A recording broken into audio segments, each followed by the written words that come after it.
Thank you all for coming out tonight. Thank you for supporting your candidates and our candidates. That's really why we're here. So with that, we're going to start off with our Pledge of Allegiance. Craig Thorpe for Utah County is going to be here. He will lead us in the Pledge of Allegiance.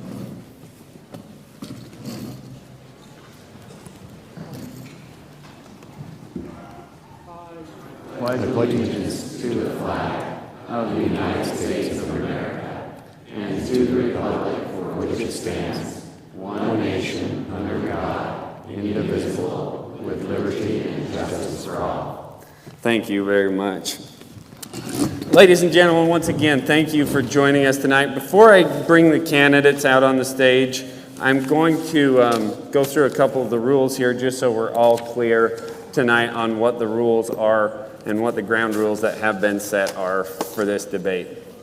And I'm just going to go through the ones that are applicable to you because there's 3 full pages. So here in the front row, there's a timekeeper displaying the rest of the time for the answering of questions. There is a yellow card and a red card. The yellow card means you have 15 seconds left. The red card means you are out of time. The candidate nearest to the moderator shall answer the first question. So this was all done by random drawing yesterday. So closest to me will be Becky Edwards. The center will be Isom, and Senator Lee will be on the far side. Each candidate shall be given 2 minutes to answer each question. The moderator may grant any candidate that is personally attacked by another candidate 45 seconds in response. Any candidate that exceeds their time shall lose time on the next question or final statement. The amount of time lost shall be equal to the time amount they went over on the previous question. The opening statements are limited to 1 minute per candidate. The final statements are limited to 2 minutes per candidate. So for the opening statements, this was once again done by random drawing. Mr. Lee will go first, Ms. Isom will go second, Mrs. Edwards will go third, and for the closing statements, Mrs. Edwards, Mrs. Isom, and Mr. Lee. That is the order for opening and closing statements, and Mrs. Edwards will answer the first question. And also, please forgive me if I mess up Miss everything else tonight. So, once again, this was all done by random draw yesterday. All the campaigns were present for that. Flash photography, let's keep that to a minimum, mainly to the press. We'll let them use flash photography if we can. Please avoid it if you're in the audience. If the audience becomes disruptive, the moderator may announce rules to restore order. We're hoping everybody will be decent tonight, and we hope that you'll be respectful to our candidates. Any audience member that becomes disruptive in any manner may be removed. So here with us tonight, we have the wonderful officers of the Draper Police Department, and we don't want to have to use them.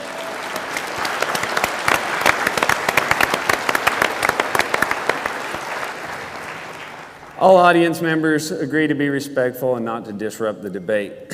So these are the ones I want you to pay special attention to. Clapping should be held until the end of the debate. Yelling, shouting, whistling, or noisemakers of any kind are not allowed. So let's hold the applause. Once we get into the debate portion, let us hold the applause till the end of the debate. We will allow for applause after the opening statements and the closing statements. The audience is not allowed to take photographs using a flash. There shall be no booing or verbal outbursts from the audience. So once again, please be respectful so that we can have a good debate here tonight.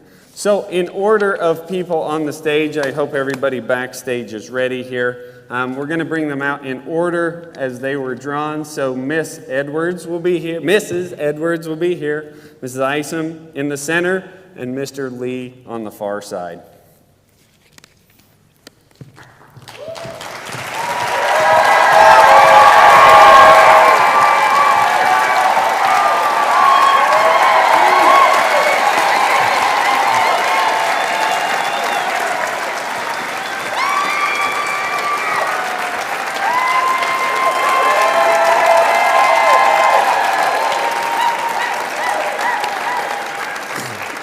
So once again, according to our rules, candidates were able to submit recommendations for questions.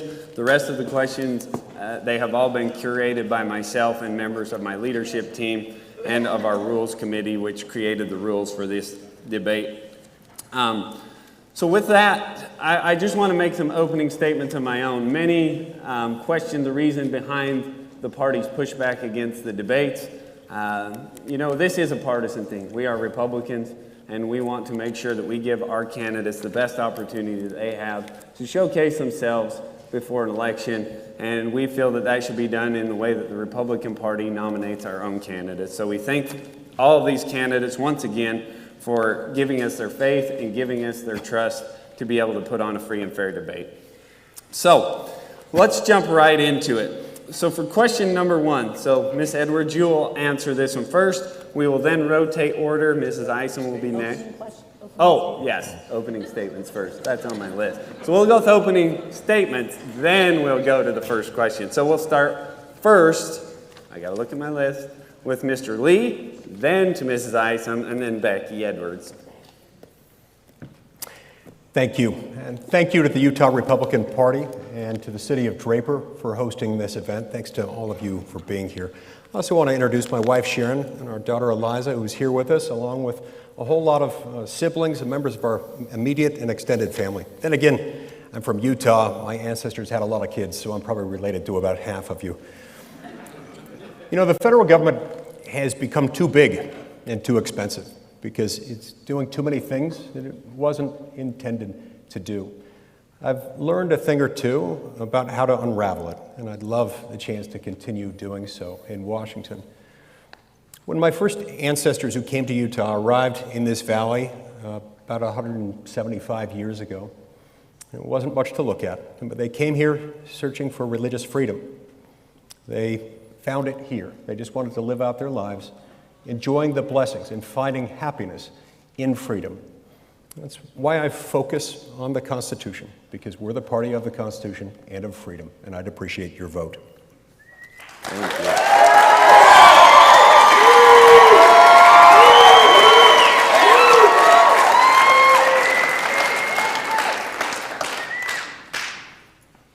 Ms. Isom. Mrs. Isom.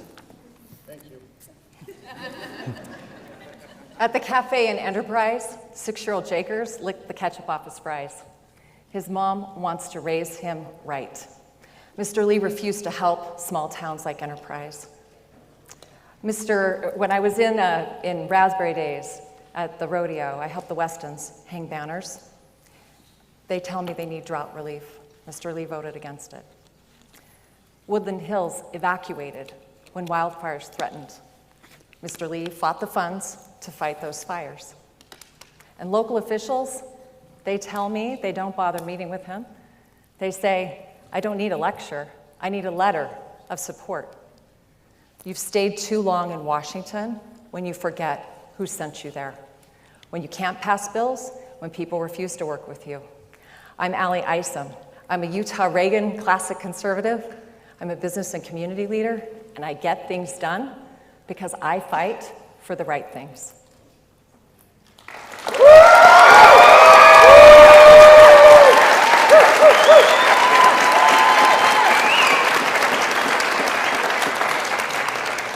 Thank you, and Mrs. Edwards. Thank you so much for being here and to the party. I'm Becky Edwards, and I'm running for the United States Senate because Congress is broken.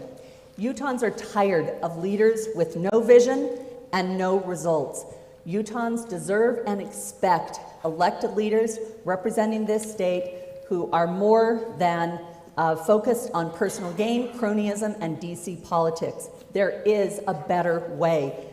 I served for 10 years in the Utah House of Representatives and over led out by finding common ground, building on common ground, and working for solutions that help families and businesses across this state thrive. I know how to win elections. I won 5 times in Davis County as a Republican. I unseated an incumbent who had lost his way and did not represent the people anymore. It's time to bring proactive, productive, and inclusive leadership to the United States Senate.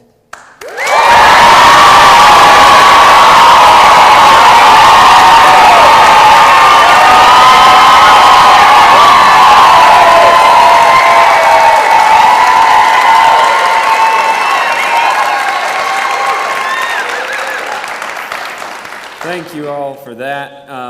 Okay, one more more thing before I get into them, because I'll probably forget something else. I want to thank the people who helped put this on tonight. Our timekeeper, Daniela Harding, here in the front row. Thank you. We've got Max Sims in the back helping with the AV, and our technical guys who are here. Everybody knows who helped make this happen, so once again, thank you to all those, so I don't forget, because I'll probably do that.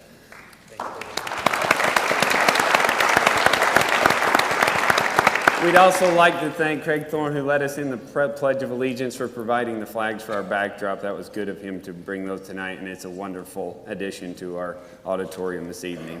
So with that, we are going to go to questions now, because I almost did that first. So, Mrs. Edwards, you will be leading us out, and then once again, we'll rotate through. You'll answer the first question first, Mrs. Isom will answer the second question first, and Mr. Lee, so on, and then we'll just keep cycling back through. So that's how that's going to go. So, for our first question, has to deal with our food supply. With nationwide baby formula shortage, worry of our nation's food security is rising. According to the Washington Post, as of late 2019, JBS and 3 other food companies control about 85% of the U.S. beef production. JBS and Tyson Foods control 40% of the poultry market, and JBS and 3 other companies control nearly 70% of the pork market. JBS is a Brazilian-owned company, and most others have a majority of foreign ownership. JBS alone has been slapped with numerous antitrust and market manipulation lawsuits. The question is, do you believe that our food supply is a national security risk? And as a member of the Senate, what would you propose to stop the predatory practice of foreign companies on the American food system? Thank you so much. I know, like many of you, my heart has been broken over the plight of small infants across this nation who continue to be without the formula that their lives depend on.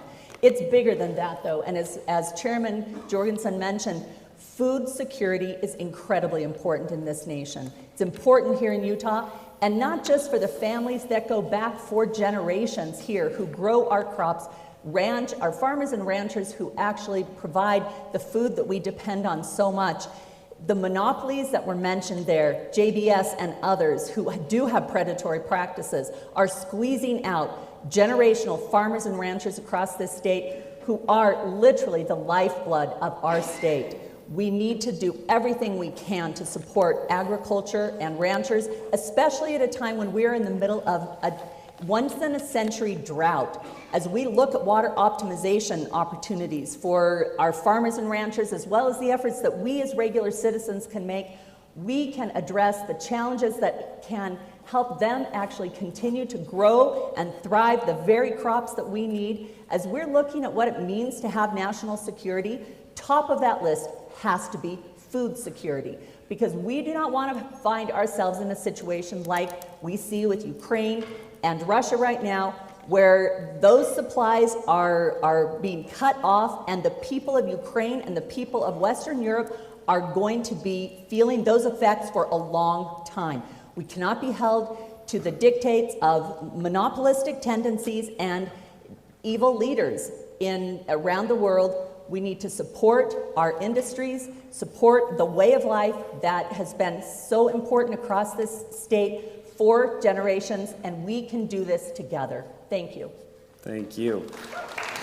And we'll hold our applause if we can. Let's hold our applause till the end. So, Mrs. Isom, do you believe that our food supply is a national security risk? And as a member of the Senate, what would you propose to stop the predatory practice of foreign companies on the American food system? When I began my campaign, I made a commitment to walk in every one of Utah's 252 cities and towns. And then IRTA Incorporated, now it's 253, and I've been in more than 120 of them. I spent time in Howell with a family farmer. He owns one of the last family farms standing. The farm is paid for, it's been in the family for 100 years. As we're driving out to fight a field fire, he tells me, you know, the Isoms have 3 agricultural experiences a day: breakfast, dinner, and supper. And we talked about the challenge they have of raising cattle and how Argentinian beef are undermining the market because we allow them into this country to be processed here and stamped made in the USA. That is wrong. It has to stop. We are undermining America's family farms, left and right, to the point where I talked to a turkey farmer who supplies a huge percentage of turkeys in this state, and he's got a second job because he can't make ends meet. It's not right when we're subsidizing in all the wrong places and putting incentives in the wrong places. You know what's driving up their expenses and their costs? The cost of fuel. Jaker, who I mentioned earlier, his mom happens to be an alfalfa farmer. She just had to raise the price of her alfalfa because she paid $6 a gallon for diesel in California. She had to tell those dairy farmers that she was going to have to raise her prices. It's directly related to our energy situation. These two challenges go hand in hand. We've got to do more to address the challenges of fuel and the cost of doing business for American farms. There's more we can do, and it absolutely is a national security issue. I like to eat, don't you? So let's all pay attention to that. What can I do about it? Put the incentives in the right places, protect American farmers, undermine the monopolies and cease the monopolistic practices. We have to bring back American agriculture to a healthy place in this country. You're talking to my people. Thank you. Thank you. Mr. Lee, do you believe that our food supply is a national security risk? And as a member of the Senate, what do you propose to stop the predatory practice of foreign companies on the American food system?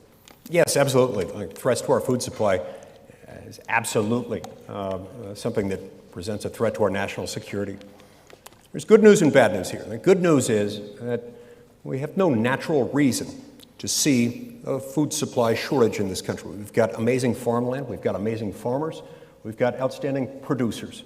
We get plenty of rainfall in this country. Sometimes it leaves Utah behind for a while, but it gets back to us eventually. The problem is government. Government chokes out competition, allows for and even incentivizes excessive consolidation, thereby squelching competition. So why are we pushing so many of these incentives overseas? The incentive to produce beef overseas, the incentive to consolidate here. Because of our tax and regulatory structure, we're making it hostile for people to make a living here. Take, for example, the recent formula, the baby formula supply chain stoppage. This was entirely of the government's own creation. Part of it was based on import restrictions, quotas, and tariffs. Part of it was based on regulations that made it almost impossible to sell European products here because they're labeled differently. And part of it was an unintended error with the WIC program in the fact that many WIC vouchers require you to buy a certain brand. You can't just buy any one that's available. That's why I introduced the Formula Act that would lift these burdens so that people could gain access to it. This is quickly becoming a bipartisan effort and one that I expect to pass in the Senate very soon. Look, at the end of the day, we've got everything we need to have an adequate food supply in this country. We just need the federal government to stay out. Hey, let's hold our applause till the end if we can. I know, it's hard. Let's hold our applause to the end. Okay, Mrs. Isom, you will answer this one first. Utah is the second fastest growing state in the nation. With growth comes added challenges: water, transportation, and energy, just to name a few. Much of Utah's water supply is subject to federal oversight and control. For example, in Sanpete County, where I'm from, cities and farmers own the right to water runoff, but because of 100-year-old judicial decrees, they are unable to store the water that belongs to them. This water then runs downstream and is unavailable for use, losing an estimated 2/3 of yearly runoff. Most of these decrees will require federal action to correct. It is estimated that for the foreseeable future, that water will be the largest barrier to growth in Utah. What policy can you enact or support to ensure Utah communities and farmers will have sufficient water to meet their needs going forward? The first thing we need to do is get everyone that has a stewardship here on the same page. Utah needs a comprehensive water plan that includes the federal level officials so that they're united on one front. We have to protect and defend the water we have, our water rights. Other states have lawyered up long before we were ready. Now we're finally at the table and we're making some efforts, but more can be done to defend Utah's water. We have to be ready, and we know that this is a critical issue. In every single community I walked in, with the exception of Bluffdale nearby, every community leader told me water was their #1 concern, directly tied to growth. We have to do more as communities. That means we might have to stop watering lawns with culinary water. We might have to start measuring and metering water so we actually have the numbers to make good policy decisions. We have to support the Great Salt Lake. Our current official voted against the Great Salt Lake. No other senator in Utah history would have voted against preserving the Great Salt Lake. We can do more here. We have to do better. I met with Tooele County. They told me when they'd gone to our federal delegation for help, they'd been told they wouldn't receive any, from Senator Lee in particular. And I hope he's able to address that today, because they have water rights. They just need the infrastructure to get the water to them. And that's what we need to do, find the solutions that need to happen. We have Fillmore that has some prohibitions that are legal, barriers that can be moved. We have storage issues and infrastructure issues. It requires real leadership. It requires somebody willing to bring everyone to the table and have the bigger conversation. It requires us to do the right things and to do it now, and I'm committed to do that for the state of Utah. The last thing I want to make a point about, we have to do more. Every single one of us. This isn't just on our federal delegation. As Utahns, we can do more in our businesses, in our workplaces. We're already doing it in our homes. Thank you. Mr. Lee, if you would like to respond to that, we'll grant you 45 seconds, and then you can answer the question. Great. They run right together, I assume? Yep, run right together. Great. Yep. As to your suggestion that I haven't done anything to help water storage infrastructure, I don't know who's advising you on this, but you've got bad facts. As a member of the Energy and Natural Resources Committee, this is something I've pushed for consistently.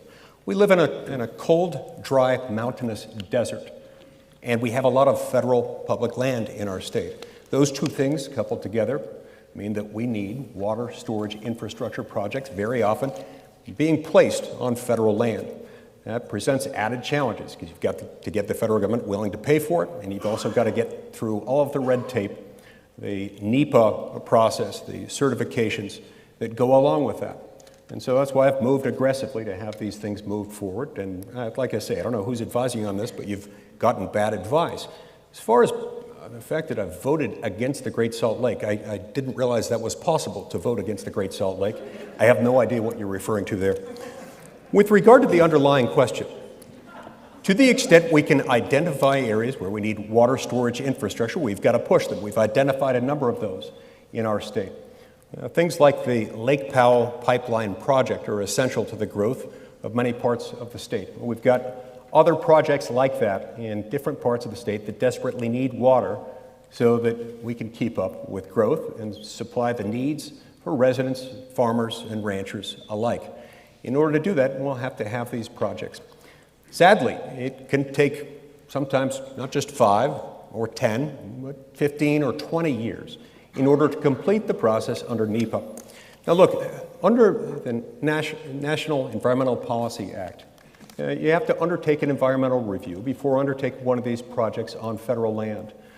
It's taking way too long. There's no reason why to achieve the same environmental outcomes, this has to take a decade or two. That's good only for lawyers and a handful of lobbyists, and bad for everyone else. That's why I've introduced a series of reforms under the title of the Unshackle Act to expedite the NEPA process and to impose strict shot clock limits on how long it takes to bring these about. Look, we ought to be able to build these things in our natural lifetime and not have to wait until our great-grandchildren are born.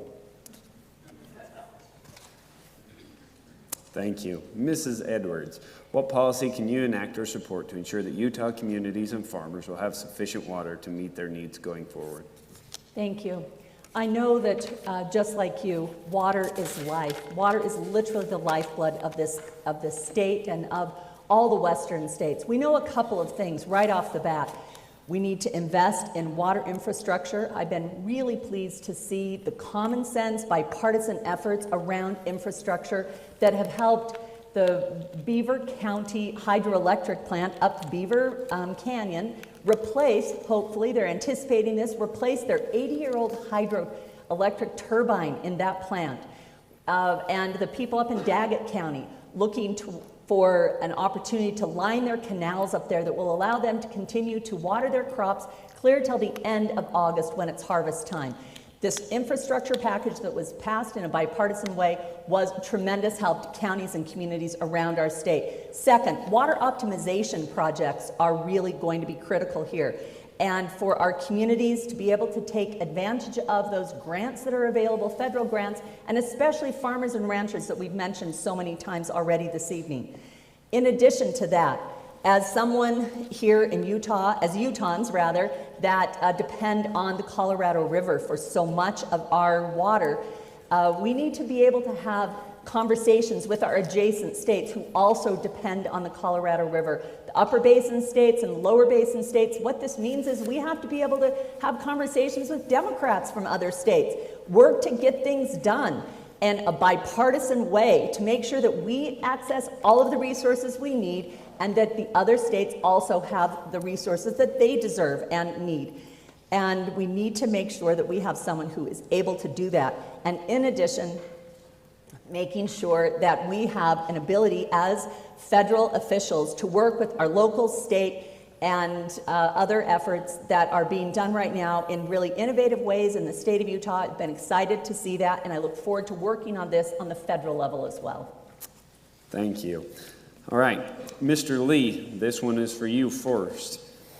So we're going to move on to public lands. Total land acreage in Utah is 52,696,960 acres. Of this total, the federal government owns 33,275,132 acres, or 63.1% of all Utah land is owned by the federal government. Much of this federal land is used for energy production, precious metal and mineral extraction, livestock grazing, and recreation.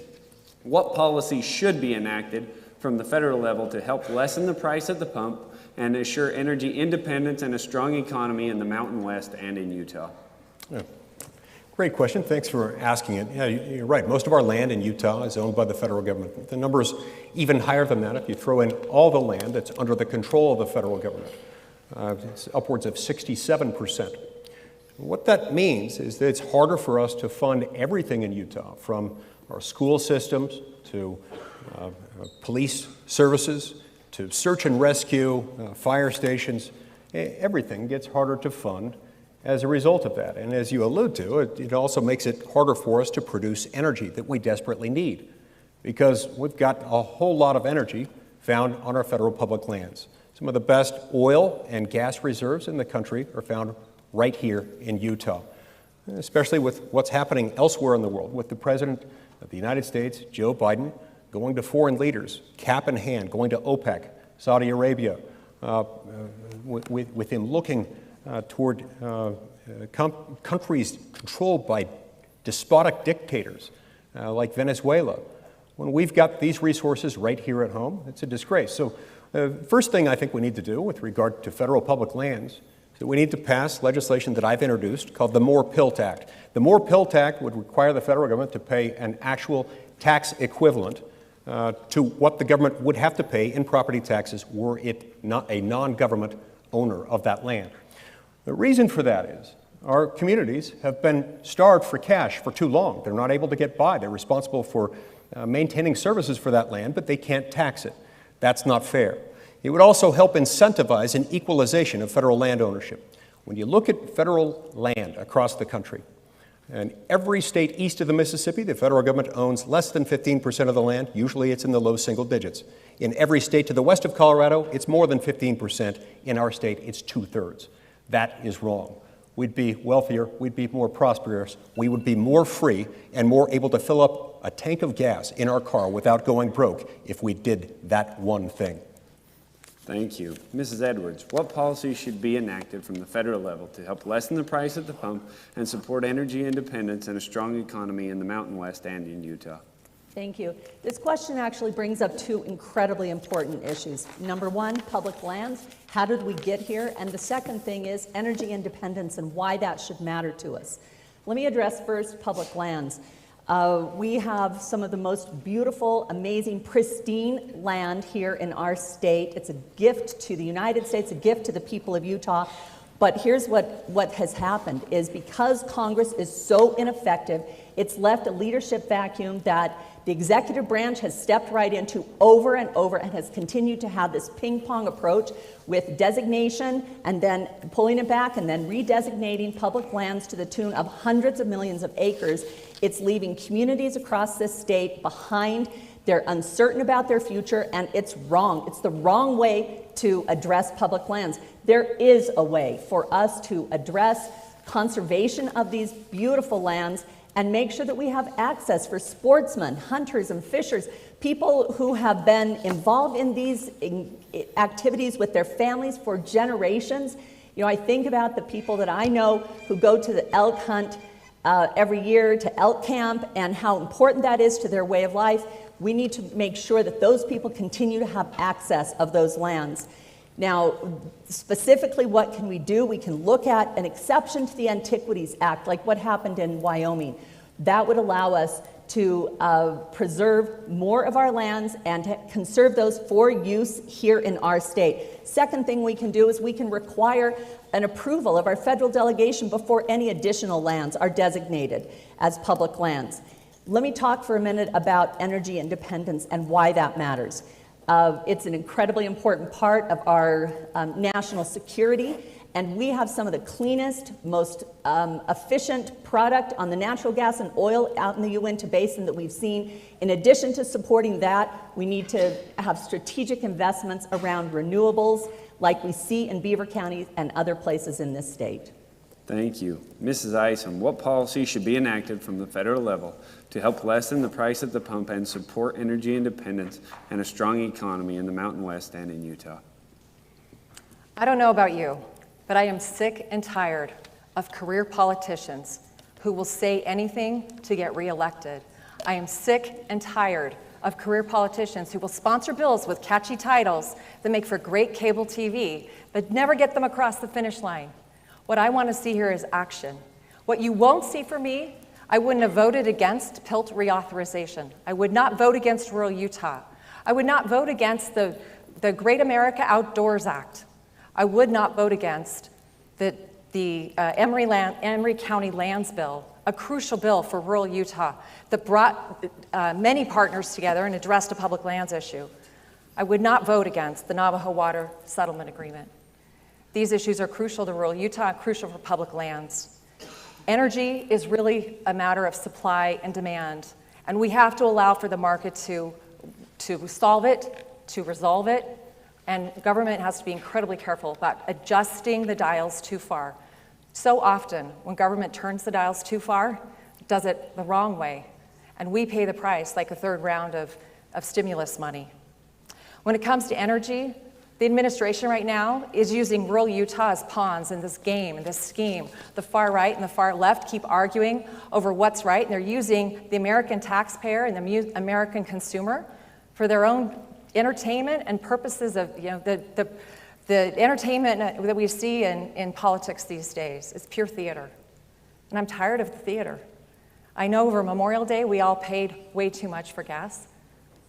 Nearly $5 a gallon is obscene. But we're being played here.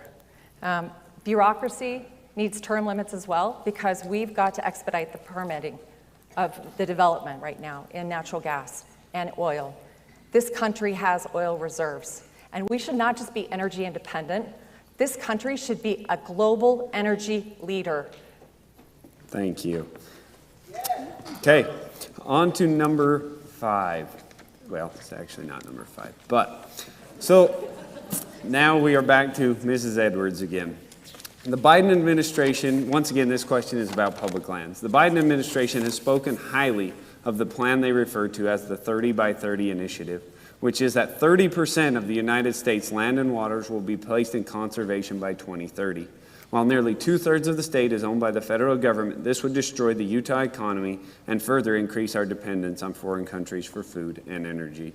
How do you plan on protecting the state's energy development, precious metals, mineral extraction, livestock grazing, and recreation from the predation of the federal government? This is great because I get a chance to finish up on the last part of my answer from the previous question that I was trying to rush in there on. We do know that energy independence is incredibly important. And the plan that was referenced there, the 30 by 30, is really problematic because it addresses our changing climate and our environmental stewardship and our energy needs in all the wrong ways. It comes at it from overregulation and the exact opposite of what we see when Republicans have a voice on these issues. I know this because for 10 years I led out on clean air and climate here in the Utah House of Representatives. I did this in a way that supported market-based approaches and brought people together, and in fact, I ended up passing and sponsoring and passing the very first piece of legislation anywhere in a Republican state, anywhere in the country, that acknowledged climate change, the importance of our energy independence, the importance of having and growing a diverse energy portfolio here in our state. These are incredibly important issues, and we need to address them with market-based solutions, not highly over-regulated issues that we sometimes see from the other side. These are things that, as much as anything else, are exemplifying the fact that Congress is not doing their job. We're in this position because we have ineffective leadership, even on the Republican side, when we should be standing out for free market solutions. And things like, it was mentioned on the PILT update, but in addition to that, we need to be in a position where we are supporting SITLA land exchanges and transfers so that we have the opportunity to extract minerals and resources when we can, where we can, and in an environmental, sustainable way that is productive and proactive, and something that we can feel good about from an environmental standpoint as well. Thank you. Mrs. Isom, how do you plan on protecting the estate's energy development, precious metal, mineral extraction, livestock grazing, and recreation from the predation of the federal government? The first thing I want to do is put term limits in place for bureaucrats. I'm for term limits for elected officials. I've made that pledge myself to serve 2 terms and come home. And I think the same standard applies to those in federal agencies, because they become resistant to the bigger picture and they become creatures of the system they created. It's time to end that. The other thing I think is important is we need to realize the incentives need to be in the right places. So many of the incentives are in the wrong places, where people hold on to power and undermine solutions.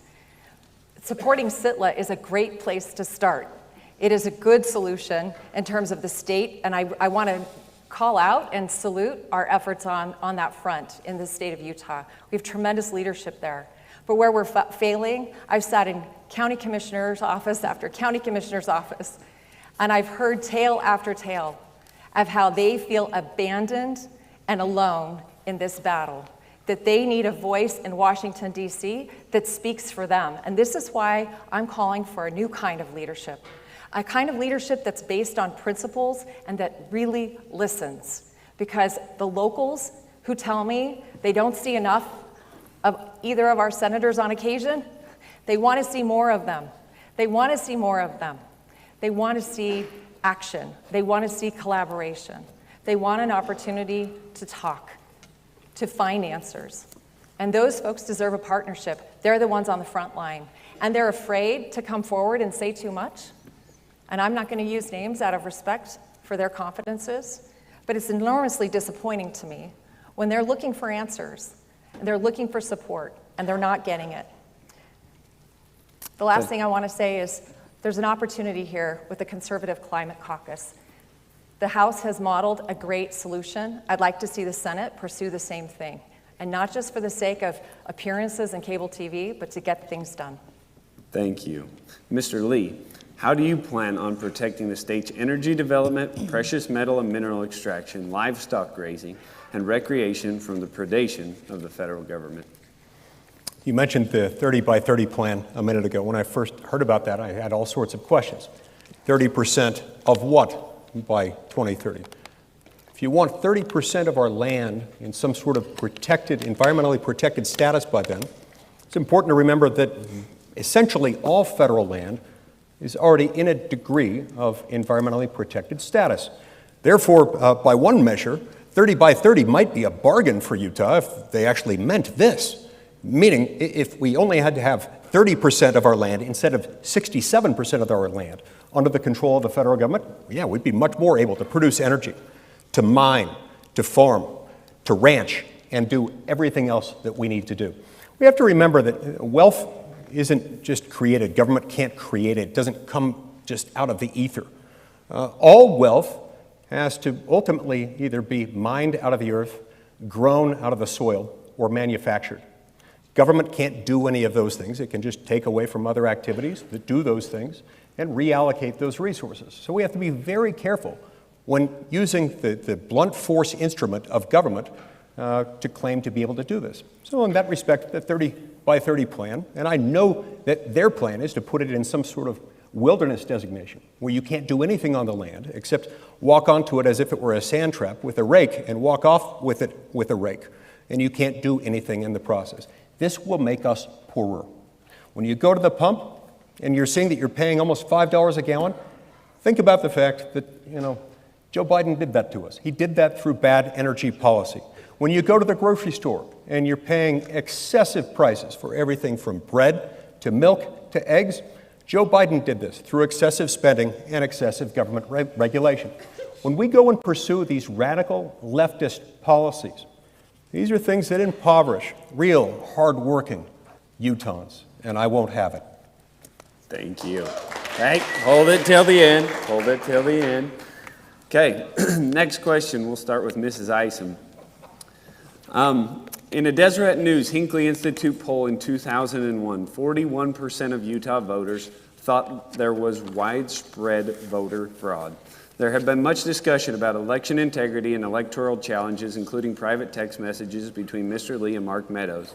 We saw many similar questions arise in Bush versus Gore, Bush versus Kerry, Trump versus Clinton, in addition to Trump versus Biden. Assuring free and fair elections is key to the survival of our republic. If there is a question, this is where the question begins. If there is a question about election integrity, what is the proper way to challenge electoral results, and how can we restore confidence in our elections?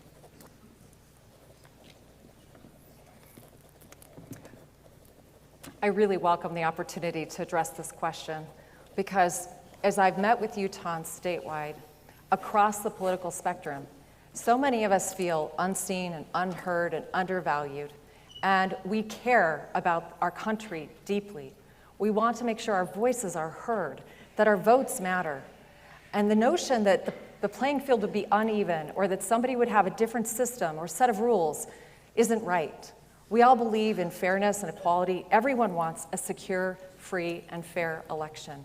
The reality is elections are overseen at the state level. And I don't know about you, but I do not want the federal government taking over the election system. But we have to make sure it's secure. Every state has the onus upon itself to validate its election processes, to make sure they're secure, especially from cyber hacking.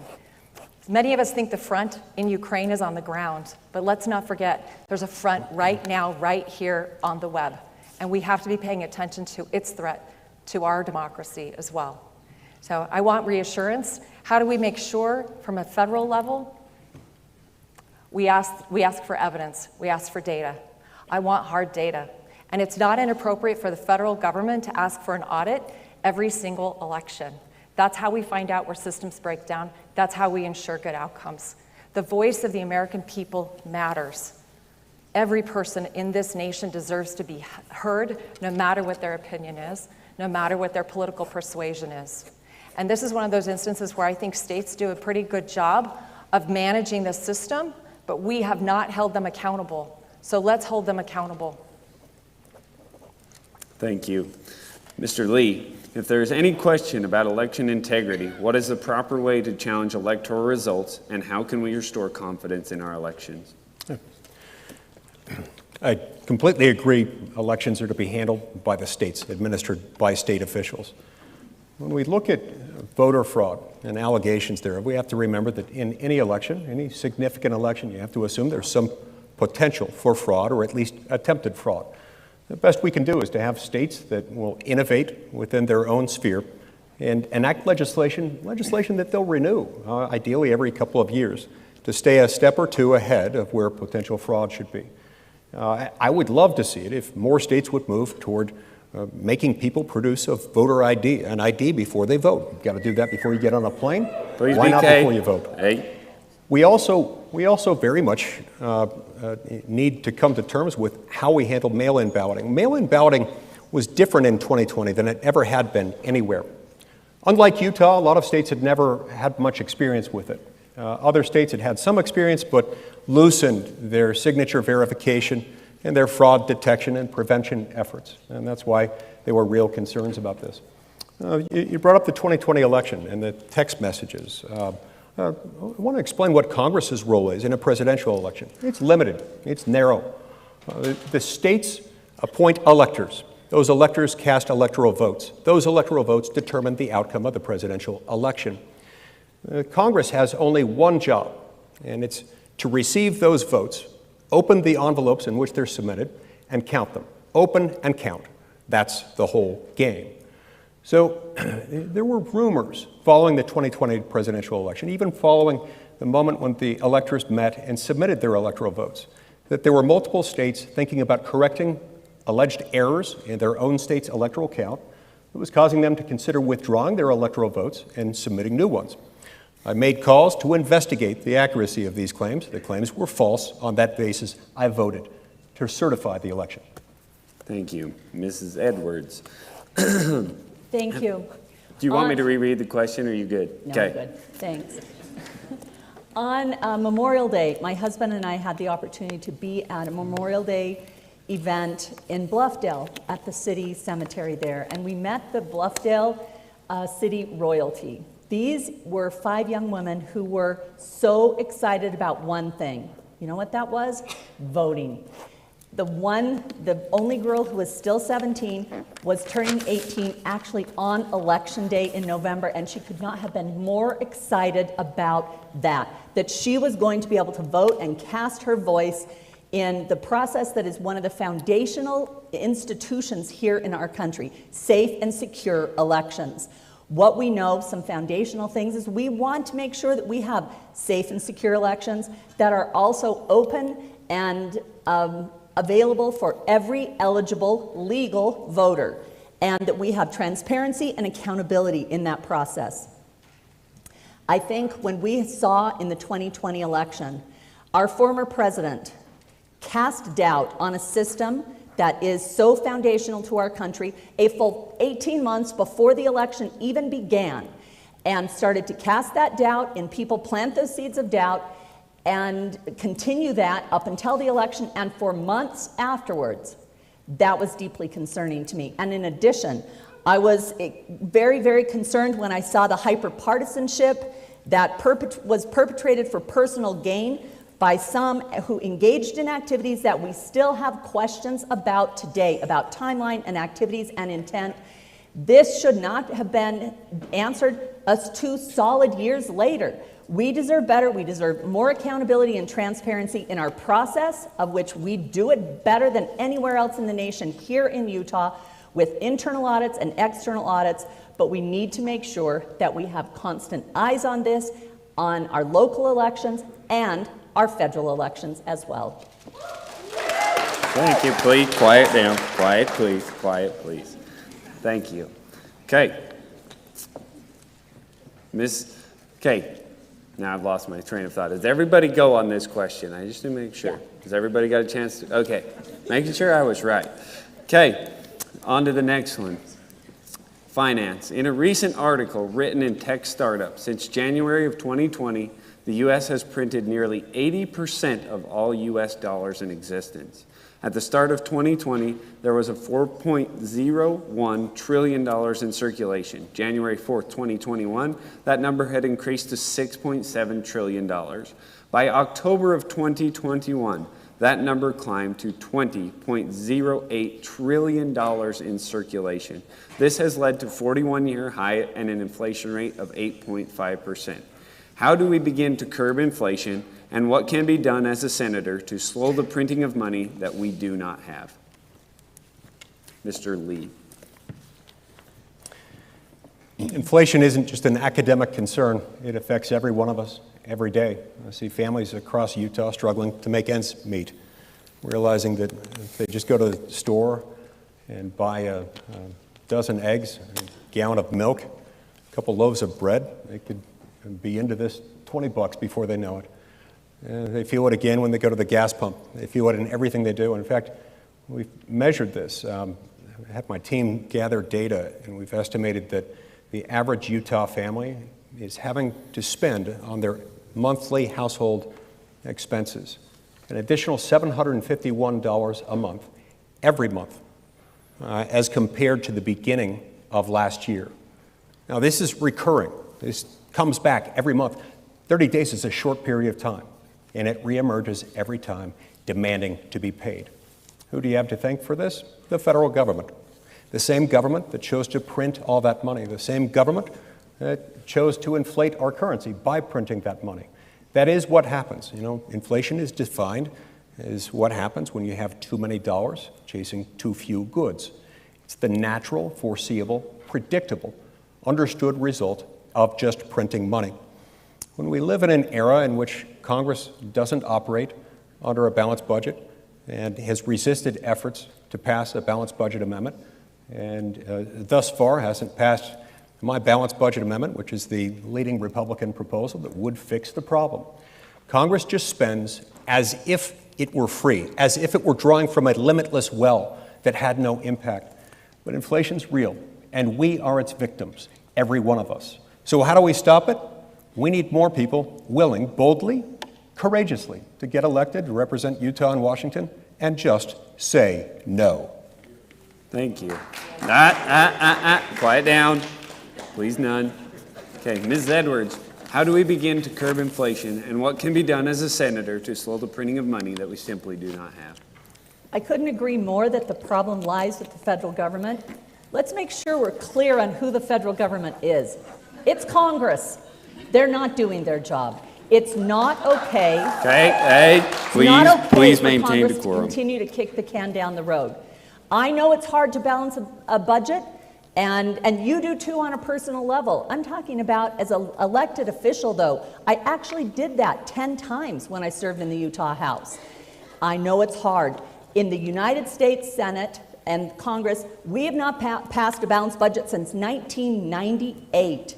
Some of you in this room have never lived in an America without trillions of dollars of national debt.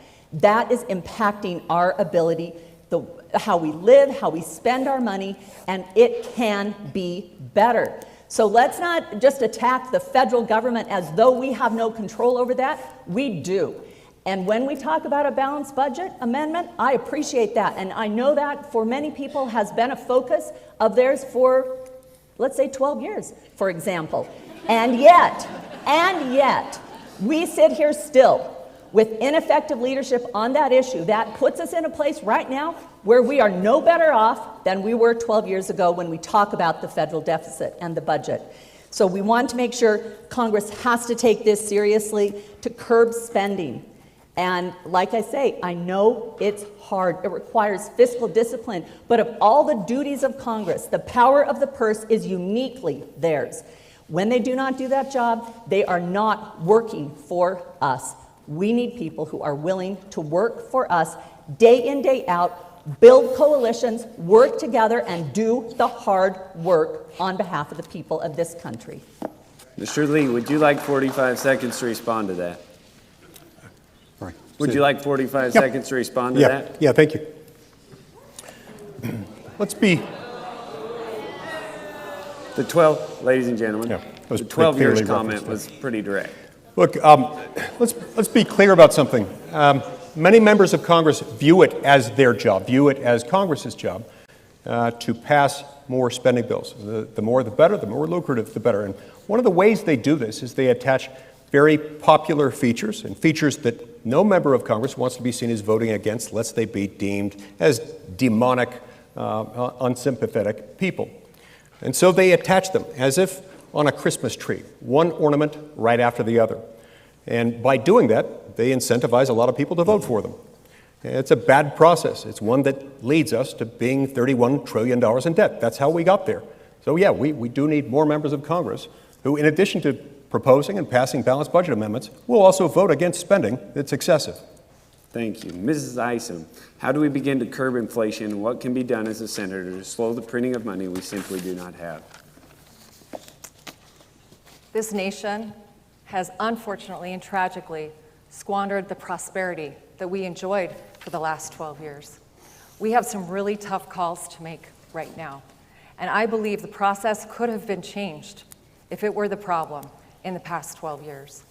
There are many things that could be done. But the bottom line is, this is Congress's job, and they should not get one more paycheck until they get the job done, until we get a balanced budget. It's one thing to talk about a balanced budget amendment, and it's a whole nother thing to get it passed. It's time to renew the energy behind that, and it is time for bold and courageous leadership. Leadership that believes in Republican principles of limited government, of low taxes, of reining in spending, of putting control closest to the people, because that's where it governs best, and realizing government cannot be the solution to all our problems. The monetary policy of printing money is ridiculous. We've all played Monopoly. It's silly, right? We don't do that in our own households. I grew up in hard scrabble times from a family that worked hard, sometimes 2 and 3 jobs to make ends meet. And we had to make a budget. When I was a newlywed in Provo, Utah in 1989, our rent was $200 a month, and we had $800 a month to live on. We made a budget. We figured out how to make ends meet. I wish $800 went as far today as it did then. But I worry for my kids, and I worry for my grandkids, and what kind of future they have. I want to see them prosper. I want the American dream to be real for them. And we have some tough decisions to make as a nation right now. It's time for adults. It's time for Congress to do its job. I'd like you to all take a look at Rick Scott's plan. I really like a lot of the things I see from him, not paying government until they do their job, and of capping the ceiling unless we're at war. I think there are a lot of really great ideas there. Thank you. Mrs. Edwards, this question is for you to lead off on. Utah is leading the nation in the fight against ESG, or environmental social governance scores. These are a form of a credit rating which companies and governments can judge you, your state, or your business based on 3 terms: environmental, social, and governance. Environmental: if a company thinks that you're using too much water, too much fuel, or simply does not believe your business is good for the environment, it can affect your score. Social: if they do not believe that your workplace and employees are diverse enough, it can affect your score. If they do not like the political cause or candidates that you donate to, this can also affect your score. Not only this affects your score, but it can affect your company or state's ability to borrow money, get permits, qualify for a credit card, or even buy a home. As CEO of BlackRock said, we are forcing behaviors. What can you do as a senator to help continue to lead the way in the fight against ESG scores? And would you support legislation banning the use of ESG scores in the U.S.? Thank you. ESG, as was just described, is something that has been around since the early 70s. Why just now are we starting to hear about this more frequently? Well, it's because the overreach of this issue is being seen in China. It's being seen in countries like that where individuals actually have social credit scores. This is impacting them. We see companies across the nation, and most importantly, we also see states being impacted. I'm going to speak from what I've heard from our top state official in this arena. This is our state treasurer, Oakes, who spoke across county conventions. I heard him speak so many times as we went around the state at county conventions and the state convention as well, talking about the real challenges he's concerned about for our state, what this means for us as we may be impacted. What does our bonding look like? Our ability to borrow money, our ability to hold tight on our AAA rating, which has been so important, and we have earned that as a state by having fiscally conservative policies. When that's up against a conflict with access on this environmental social governance, we have a potential problem. And especially when we see the government starting to encroach and impact this issue as well, government inserting itself in the free market, very concerning.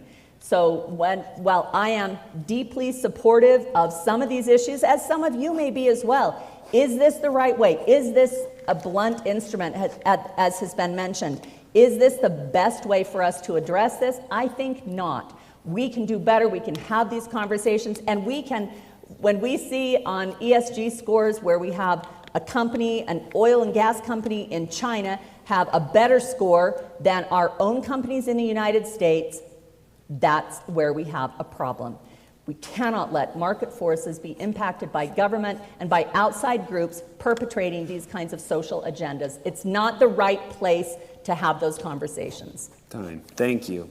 Mrs. Isom, what can you do as a senator to help continue to lead the way in the fight against ESG scores? Would you support legislation banning the use of ESG scores in the U.S.?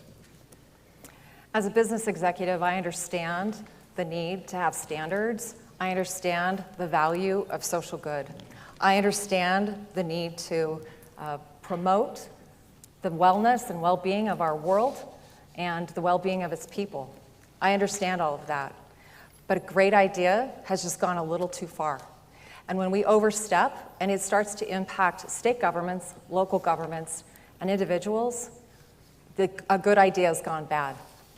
And at this time, I think it's important that we validate and value the role of business in this country. I think too often we've given the wrong people way too much power, and we've allowed big companies to be too powerful, too influential, and to control our identity and our privacy way too much. But when I see ESG, like Becky, I start thinking about Marlo Oak's speech to every single county. I too could give that 1-minute spiel on BlackRock, and I have heard it time and time again. And thanks to Treasurer Oaks, I went home and checked my retirement plans to see who's in charge of it and what their standards are. Because I've been in business, I believe in being hands-off as much as possible and not intruding on business models. But I also think we've got to draw a heavy and defined line and fight like lions to make sure this does not happen. We must support reshoring manufacturing, and we must support American companies. But we also must defend the bonding ability of our local governments to do their job and serve Utah and the American people as well. Thank you. Mr. Lee, what can you do as a senator to help continue to lead the way to fight against ESG scores? And would you support legislation banning the use of ESG scores in the U.S.? Thank you. We're all in unanimous agreement over the fact that our State Treasurer Marlo Oaks has done amazing work in this area and has educated people from one end of the state to the other and across the country. Look, I don't know if I'd say it was ever a great idea. I think it started out as a horrible idea that's gotten horribly horrible since then. Look, it's one thing if they want to get together and give each other awards to talk about who is best on the environment or who is the most socially woke or who has the best governance strategies appealing to the leftist mob out there. They can do that if they want to, but there are a couple of things that would otherwise stop them. The first is, and Mrs. Isom referred to this. I love the fact that you went home and checked your retirement account on it, because that's very often how these things are brought under control, is that individual customers, consumers, and shareholders will hold them accountable. So the first big thing is shareholders' actions. There's director liability in the part of a corporation if the corporation isn't serving the shareholders well, if they're not running the company the way that it should be run. The other potential pitfall that they can face is antitrust liability, insofar as you've got businesses colluding one with another, setting up cartels in order to enforce their woke agenda through the ESG standards. That's a problem too. This is where they want to get around it. What they're trying to do now is to force the government, principally through the Securities and Exchange Commission and through some other federal regulators, but especially the SEC. They want them to mandate ESG reporting. That takes care of their shareholders' actions and director liability, and it probably also blocks some of the threat they face under antitrust. That's what we can't afford to have happen. That's why I'm supportive of legislation that would make sure that our federal regulators never, ever get the power to enforce ESG. Quiet, please. Quiet, please. Quiet, please. Thank you. So, Mrs. Isom, you'll lead us off on this one. We are a nation of immigrants. Many sectors of agriculture, food production, and construction are reliant on migrant workforces to keep the country fed and a roof over their head. We want those coming to our country to immigrate legally. It has been said that there have been immigrants waiting in line for green cards since 2007, with dreams of being able to become a green card holder and then an American citizen fading for many migrants. What can you do as a member of the Senate to help streamline and expedite the legal immigration policy in this country?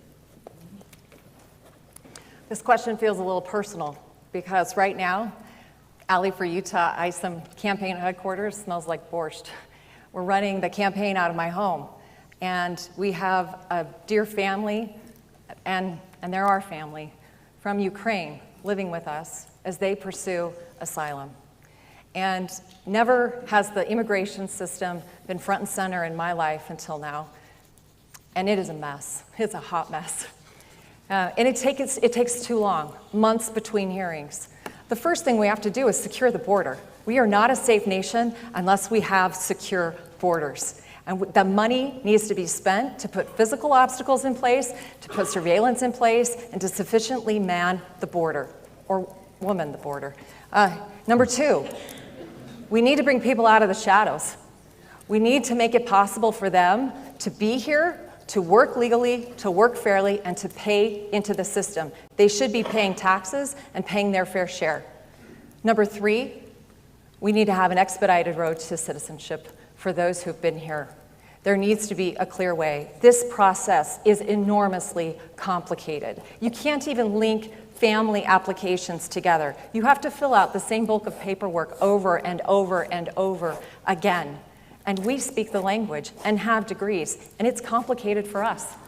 So I'm telling you, I want to get the folks from Chick-fil-A to tackle the immigration problem. Maybe we could figure out how to get things through a little faster. The last thing, we've got to start having a concrete conversation about the bureaucracy that handles immigration.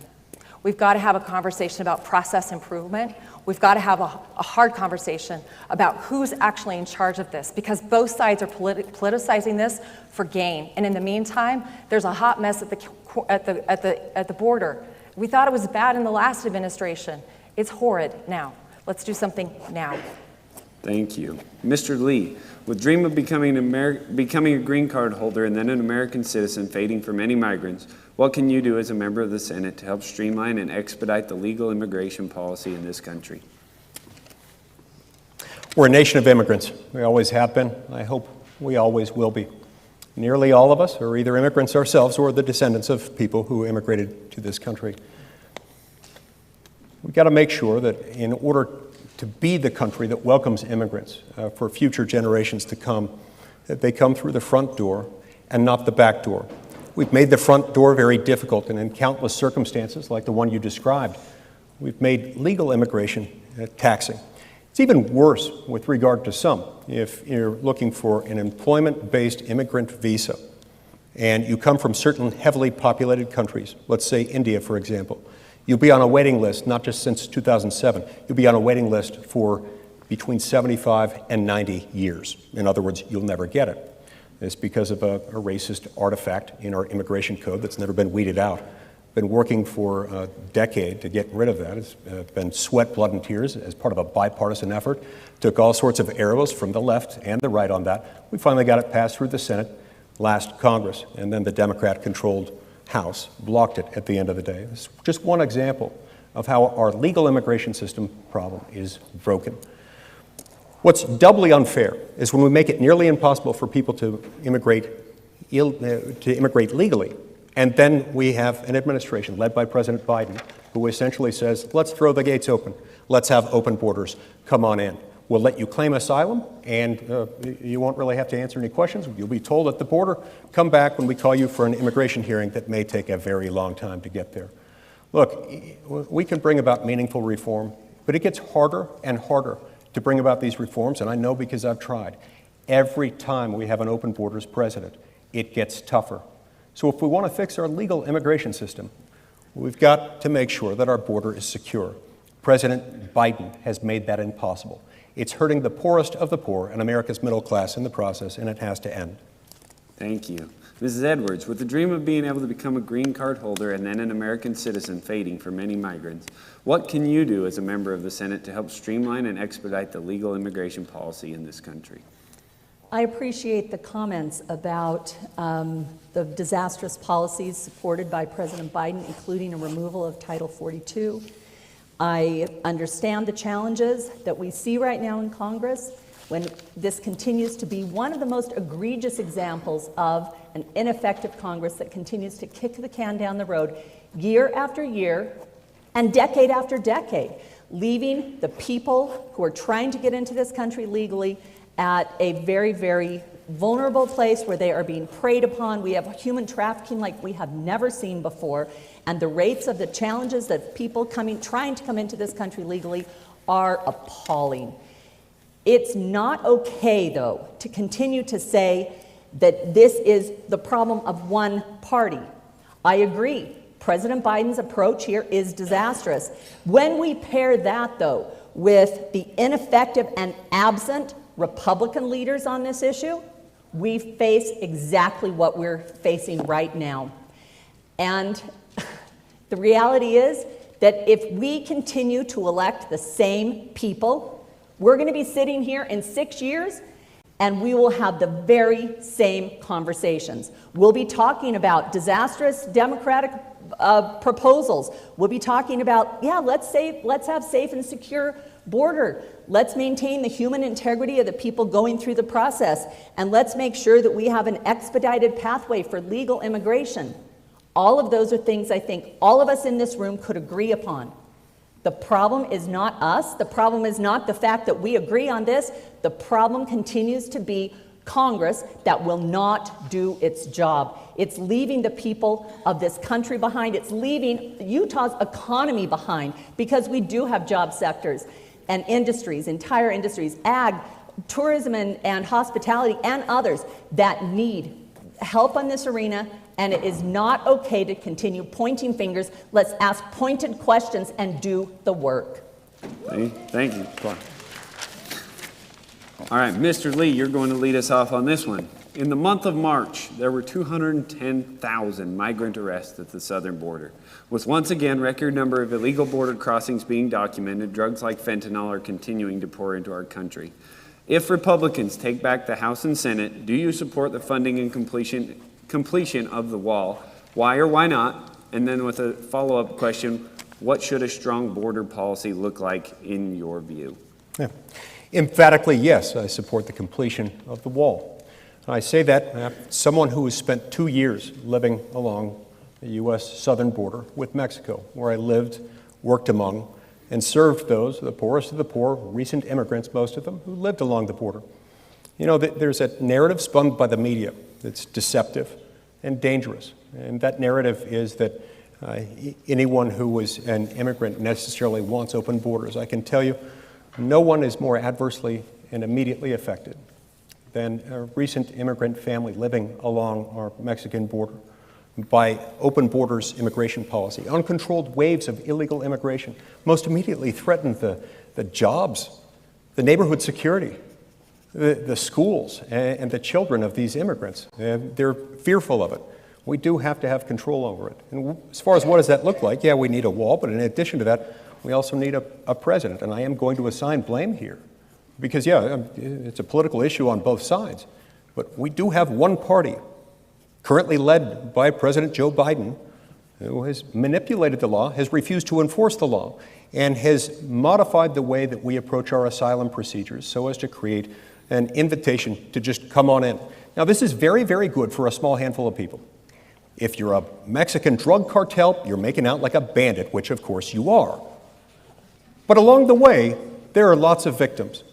By some counts, it's 30%. By others, it's closer to 60% of the women and the children who were brought up through these caravans, prompted and invited by President Biden and Secretary Mayorkas, who were sexually assaulted along the way. This is human sex trafficking. And so we've got to get a hold of our asylum policies, have border enforcement officials who are actually asked to enforce the law, rather than closing down ICE detention facilities, which are necessary to secure our border. Thank you. Quiet. Okay.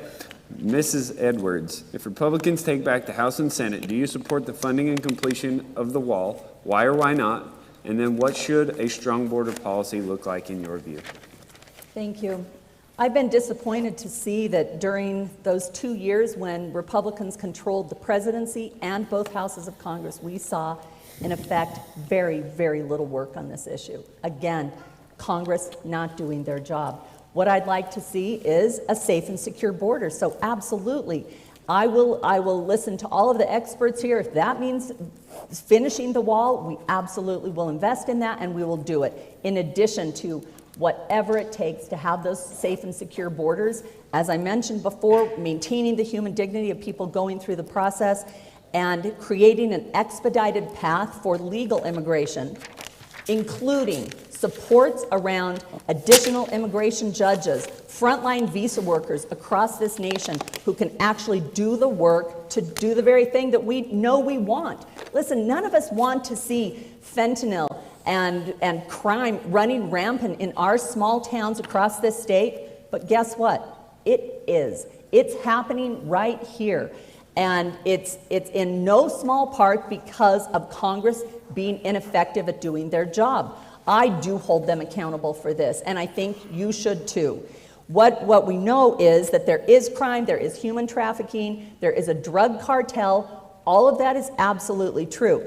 In addition to having the safety and security for people coming through the process legally, as I've just mentioned, and a significant effort to support those processes where they need to be. We also need to support diplomatic efforts with our adjacent countries south of the border to encourage democratic institutions there so that we don't have as much incentive for people to leave and flee countries where they're not safe.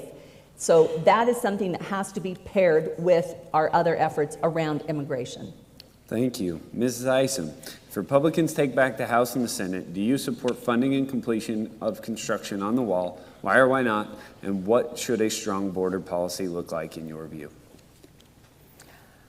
I will never forget the image of a mother desperate, dropping a small infant over the wall.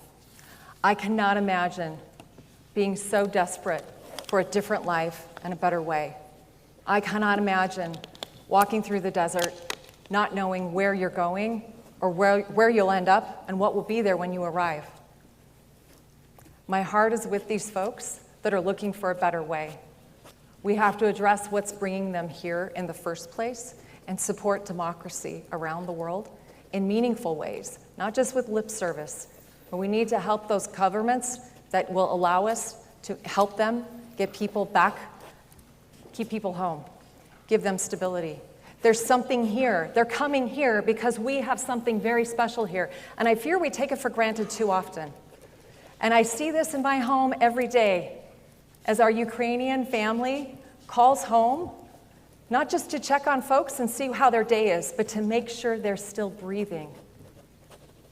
They do not take freedom for granted. We cannot take freedom for granted. Protecting our border has to be a border, the entire border of our country. We have to examine our policies. I will support legislation to finish a wall, but I've had toddlers. A wall's not going to be enough. You have to have surveillance. You have to have monitoring. You have to have personnel. And that means you have to have a prioritization of funding and an actual plan. And that is where Congress is failing us. They are failing us day after day after day. And I am so tired of career politicians who point fingers at each other and never solve the problem. They need to sit down and do the hard work and the heavy lifting and make it happen. Thank you. All right, Mrs. Edwards, you'll lead us out on this one. After the tragic shooting in Texas this past week, gun control and gun reforms are again a hot topic. The Utah Republican platform states, "We support the individual constitutionality, protected rights of the people to keep and bear arms for security and defense of their self, family, others' property, or the state, as well for other lawful purposes. We encourage personal responsibility for the care and use of these firearms." Do you believe that banning certain weapons will stop events like this from happening in the future? And what can we do to protect our children in schools while maintaining our right to bear arms? Like many of you, my heart has been broken over the past week, not just for the people of Texas and those families and those children, but for all of the people who have been murdered senselessly through mass shootings going back years and years and even decades. That very day, I was sitting at my kindergarten granddaughter's kindergarten graduation. A group of students in their little kindergarten-sized caps and gowns singing about the days of the week and having the time of their life filled with optimism and the future of what a bright summer and then first grade in the fall would mean for them. After that event, I went to my car, turned on my phone, and saw what had just been happening at that very time in Texas. Those children who will never see another day of the week, those are top of my mind. It's important to note how strongly I support the Second Amendment. For 5 times, I took an oath to uphold and defend the Constitution of the United States, including the Second Amendment, when I served in the Utah House. I have a concealed carry permit. I supported and voted for constitutional carry. This is something I take very seriously. At the same time, I also know that it is possible to support Second Amendment and have conversations around firearm safety. We do not have to choose one or the other. It is not that type of a decision. We can have productive, thoughtful, meaningful conversations with our elected officials in the federal level and in the state around how we have addressed this very, very important issue. I'm encouraged by some of the things I'm seeing right now, conversations around expanded background checks, mental health efforts that we've seen so well supported here in the state. We know that 84% of firearm deaths in the state of Utah are personally inflicted suicide. The efforts that we have made as a state around suicide prevention, many of which I co-sponsored when I served in the Utah House, help with those efforts. We can. These are not mutually exclusive. Let's bring responsible gun owners together with people who want to see action on firearm safety. We can do it. It takes political will, and I am willing to have those hard conversations. Thank you. Quiet down. So you went a little bit over, so we're going to take 15 seconds off of your next round, just so you know. Okay, on to Mrs. Isom. Okay, do you believe that banning certain weapons will stop events like this from happening in the future? What can we do to protect our children in schools while maintaining our right to bear arms? Mr. Isom appreciates when you clarify there. 32 years is a long time. A good long time. I mean, in a good way. My heart is with those families in Uvalde. I cannot imagine. We're talking about 22 funerals for babies, for teachers, and even the shooter. Families that are planning the worst scenario ever. No parent is the same after bearing a child. I know. The gravity of this situation, the tragedy of this situation, is not lost on me. We owe it to them, to the victims, to their families, to get this right. We owe it to them to not become numb. We owe it to them to work together, and the answers aren't easy. Some can be immediate, and some are systemic. What do we know? We know that a family broke down. We know that a young man felt despair and hopelessness, and his violent tendencies were unaddressed. We know that when he wounded his own grandmother, law enforcement didn't pursue him fast enough. We know there were breakdowns in process. We know that children were making repeated 911 calls that went unanswered. We have to figure out why. I wish the answer were as simple as some people are proposing it might be, but it's not. It's systemic. We have to take a good hard look at mental health. Families need a portal into services, and I appreciate our crisis response teams locally. I appreciate the Huntsmans for the work that they're doing, but there's so much more that needs to be done to prevent this kind of tragedy. We also need to do more when it comes to examining our guns, because I'm going to go over time here, and I know that. Responsible gun owners are not at fault in this scenario. Responsible gun owners want to keep guns out of the hands of the wrong people. Responsible gun owners support expanded background checks and are willing to have meaningful dialogue about red flag laws, but show me one that works. Show me one that would have prevented what happened. Let's have those conversations. Thank you. Okay, that's 25 seconds. We'll take off on the next one. So, Mr. Lee, do you believe that banning certain weapons will stop events like this from happening in the future? What can we do to protect our children in schools while maintaining our right to bear arms? My heart truly breaks when I imagine the unspeakable horrors that those families experienced. And I can't imagine what they've gone through every day since then. There is a long-term view and a nearer-term view that we've got to have on this. In the longer-term view, I think we have to develop an understanding of what's leading to the social isolation and despair, particularly in the young men who perpetrate these kinds of offenses. What's bringing them to that point? We've seen a fraying of some of our fundamental institutions of society, a fraying of people's confidence in families and in faith in schools and in community associations. In the nearer term, we need to look to a few things. We've got laws, I think all Americans agree, and we've got a system of laws in place that identify certain people who should never have guns, convicted felons, those who have been convicted of a domestic violence offense, and so forth. Some still get them. Another thing that we need to look to in the shorter term is what happens with social media. You've got these people marinating in violent entertainment their whole lives, and a lot of them, before they engage in violent acts, will go onto social media. And they'll make posts expressing admiration for mass killers, make posts expressing some type of aspiration to engage in mass killings, make posts in some cases even providing detailed plans for the horrific events that they want to carry out. Look, social media companies, I don't know how they do this, but they somehow know what kind of toothbrush I'm going to buy, when I'm going to buy it, before I even give it any thought. If they can do that, they can tell us who's about to do one of these things. I think they need to figure out how to figure out who's going to do this and then report it to authorities. And if they won't do it on their own, we will make them. I'm going to go over on this one just a bit. Look, as we look at the laws that identify prohibited persons, if there are gaps in those laws, I'm open to considering fixing those gaps. In the meantime, we do have to have this conversation about why it's happening. And I think it's a whole lot more about our social fabric. Looking to one weapon of choice isn't going to fix it. Thank you. We're going to remove 25 off of your next one, too, just so we know. Okay. So, Mrs. Isom, you just look so young, you know? It's just... Okay.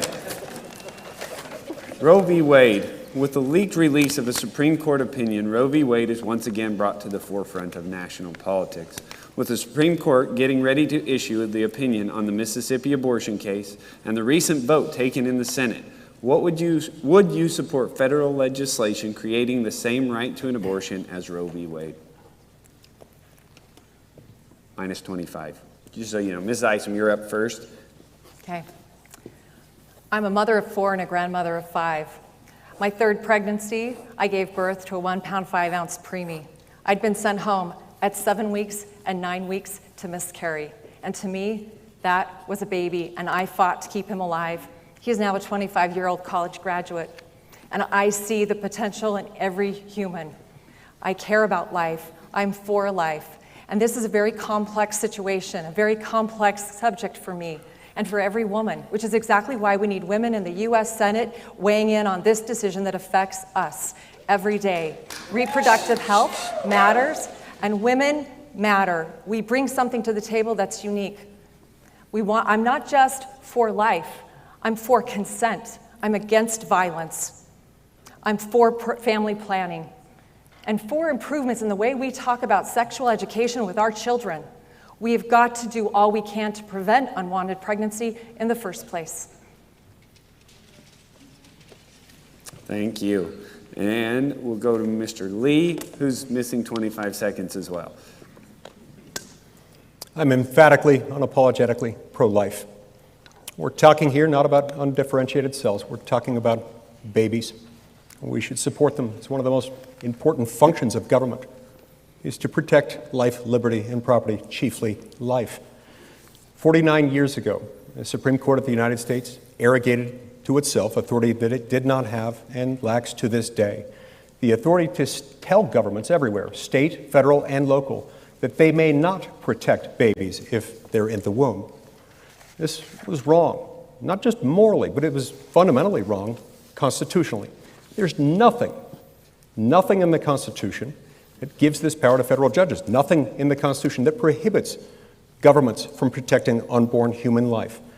There's nothing in the Constitution that makes this, and I would add most issues, necessarily a federal issue as opposed to a state one. So if the Supreme Court is in fact on the verge of overturning that unfortunate and very wrong precedent, I applaud it. And no, I would never, ever support legislation extending the false claims of Roe versus Wade to the country through statute. Quiet down, quiet down. All right, Mrs. Edwards, you're only minus 15 seconds. With the Supreme Court ready to issue an opinion on the Mississippi abortion case and the recent vote taken in the Senate, would you support federal legislation creating the same right to an abortion as Roe v. Wade? Thank you. Of course, like everyone else here in this room, I was incredibly disappointed with the leak. The politicization of this foundational entity or Supreme Court that should be above this kind of action was very, very problematic. And of course, I believe in the sanctity of life. As a woman of faith, that is deeply embedded in my belief system.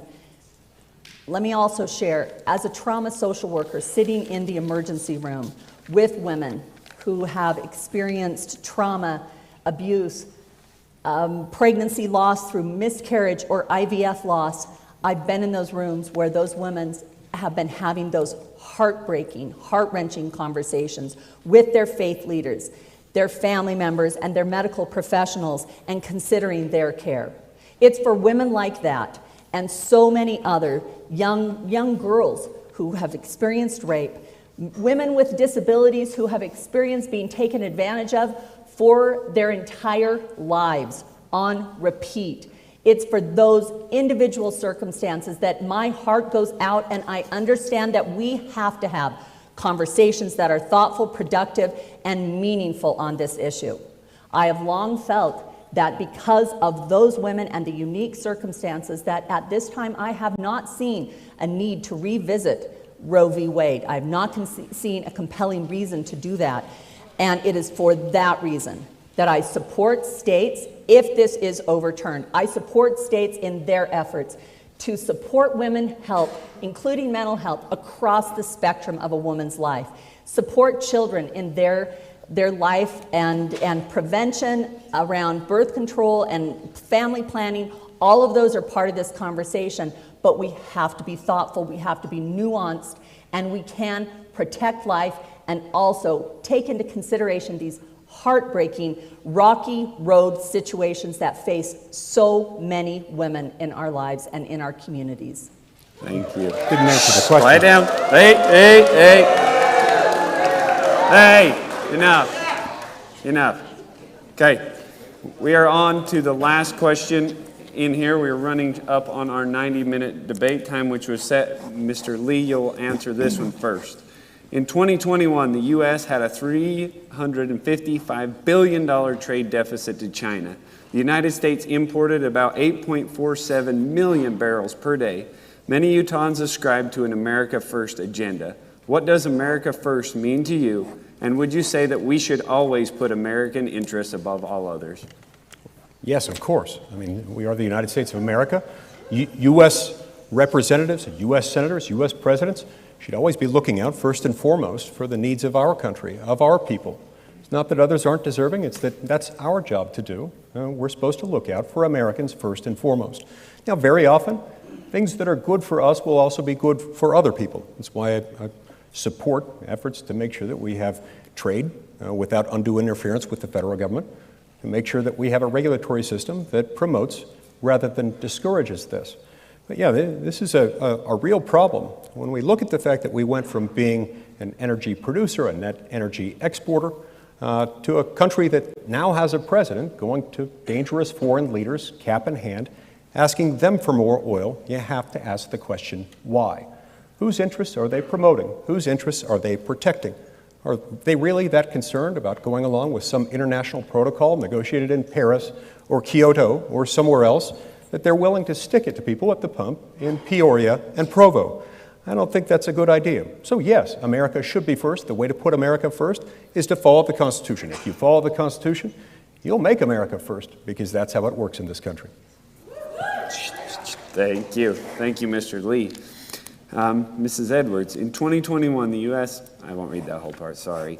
What does the America First mean to you, and would you say that we should always put American interest above all others?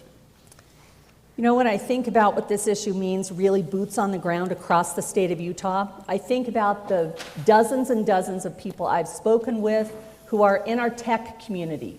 You know, this issue we think about only impacts our energy sector, and it's not just that. It's innovation, it's entrepreneurship. It is people across this state who are growing jobs here in Utah, here in our country, and are impacting our communities.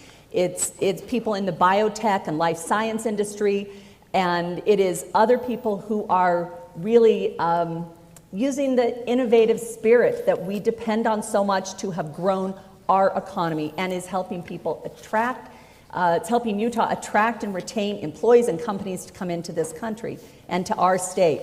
In addition to those issues, and I think about those communities, we also have to have a robust effort around our energy sector as well. We need to have fair practices with tariffs. We need to have a level playing field. So when we're competing against our partners and allies, and even our adversaries, that we can cooperate where we can, compete when we are able, and that we need to have a level playing field so we can bring robust jobs to this state, to this country, and support innovative entrepreneurship that is the lifeblood of this state. Thank you. Ms. Isom. Mrs. Isom. We're almost done. I might get it right.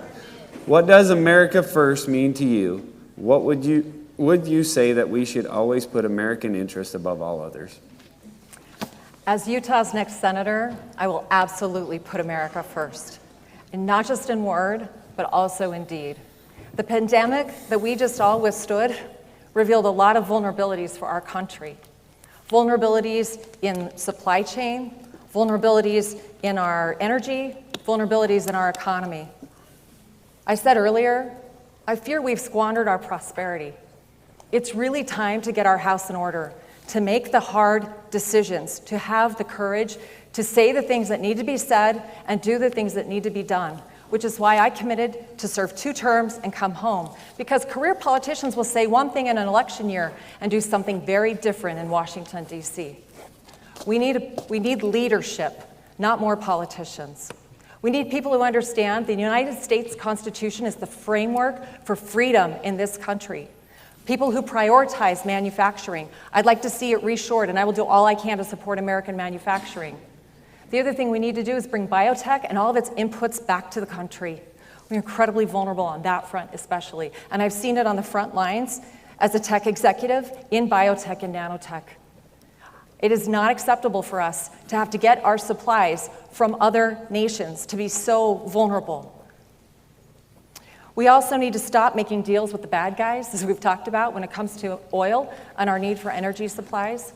But if we actually mean put America first, then we have to cut back on regulation.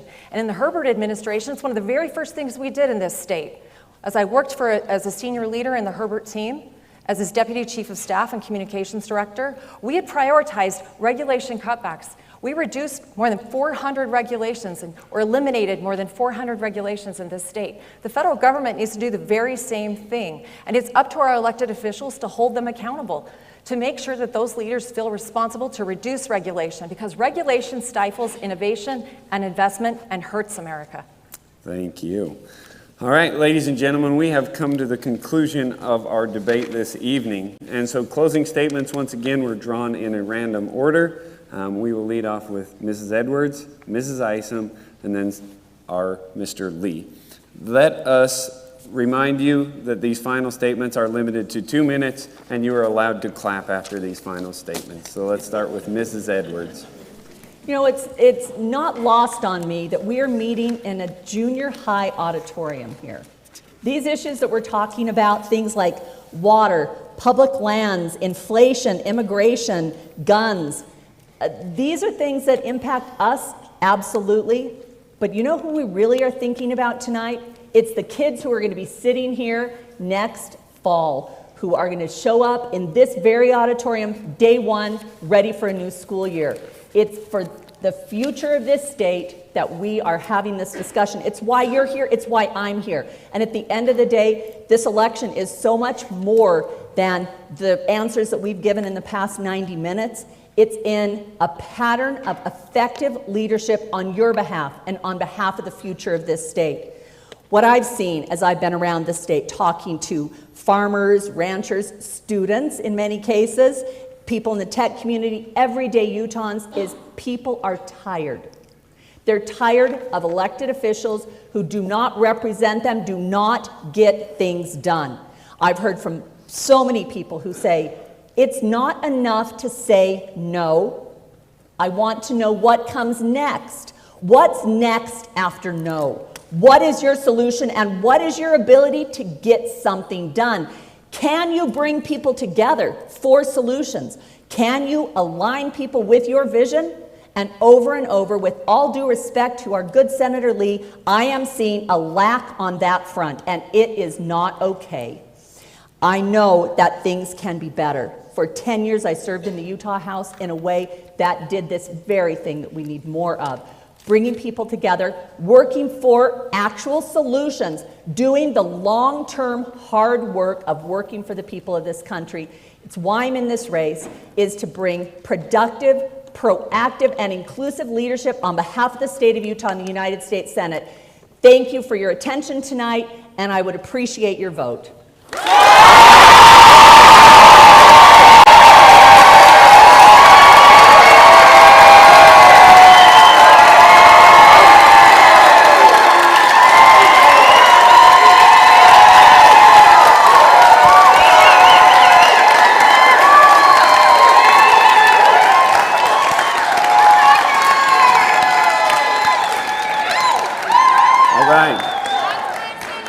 Mrs. Isom, your closing remarks, please. It's time for a different kind of leadership. Not the kind that uses fear to keep us where we are, the kind that gives us hope for what we can be. Politicians forget that they affect us every day. The real world is choosing between filling your gas tank and paying your gas bill. I know because I've been working in the real world since I was about 8 years old, and not so we could go to Disneyland, so we could afford milk and make rent. Some of those things that I did weren't glamorous, like cleaning a movie theater or a cafeteria, but most of it really mattered.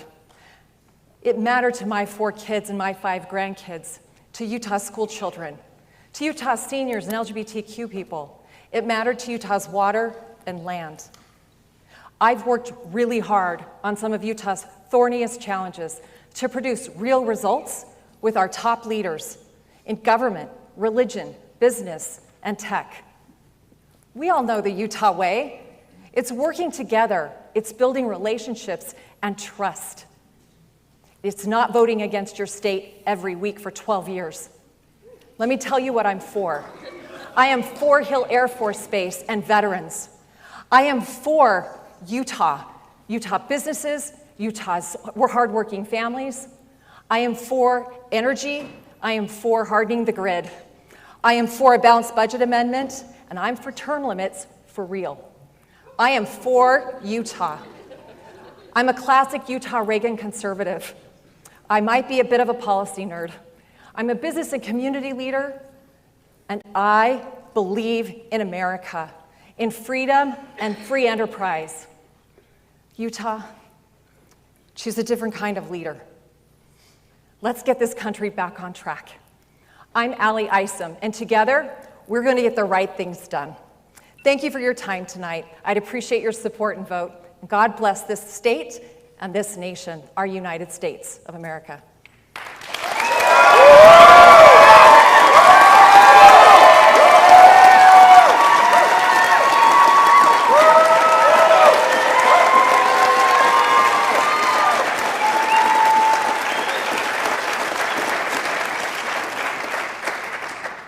Thank you. And Mr. Lee, will you close us out, please? My daughter Eliza, our baby, one of my favorite Utahns, is getting married in about a month. You know, my family means the world to me. It's the most important thing to me, as I'm sure it is to all of us. And a marriage is an opportunity to reflect on the blessings that we enjoy today and on the blessings of the future. These are important things to reflect on in any moment. As Republicans, we think about them a lot because we enjoy our way of life. We enjoy the freedom to live and do as we choose and find happiness in the blessings of freedom. The Constitution protects those freedoms. That's why I stand up for it. The Republican Party is the party of the Constitution. We have right now a president, President Joe Biden, who doesn't share our view of good government, doesn't share our view of freedom or good policy. And we face all sorts of threats as a result of it. We have a government that's collecting data on parents simply because they disagree with what their children are being taught in public schools. We have a president who's making everything from gas to groceries more expensive, and he wants to pile on more and more federal regulations. What we need in this moment is to make sure that we win back a Republican majority in the United States Senate this fall. I want to make sure that Utah does its part. This is, after all, a Republican primary. Let's make sure that in November we send a Republican to the United States Senate to serve as a counterbalance.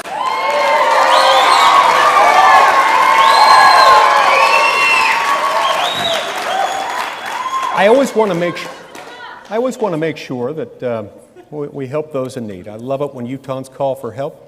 I help them as best I can each and every time. I'm grateful, profoundly grateful, for the opportunity you've given me to be your U.S. Senator. I thank God above for it every day. I'm asking humbly for your vote, and I appreciate you being here. May God bless the great state of Utah and the United States of America. Thank you.